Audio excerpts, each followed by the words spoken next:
Question છે, Gopal invest a sum of ₹5,400 and Akshay invest a sum of ₹9,400 at same rate of simple interest per annum. If at the end of 6 years Akshay gets 720 more interest than Gopal, then find the rate of interest per annum in percentage.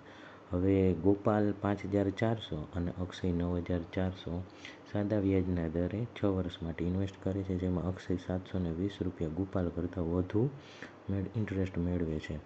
તો આપણે rate of interest શોધવાનો છે. હવે rate of interest શોધવા માટે આપણે simple ઇન્ટરેસ્ટનું સૂત્ર મૂકવું જોશે. સિમ્પલ ઇન્ટરેસ્ટનું સૂત્ર છે PRT ડિવાઇડેડ બાય 100. P એટલે પ્રિન્સિપાલ, R એટલે રેટ ઓફ ઇન્ટરેસ્ટ, T એટલે ટાઈમ ડિવાઇડેડ બાય 100.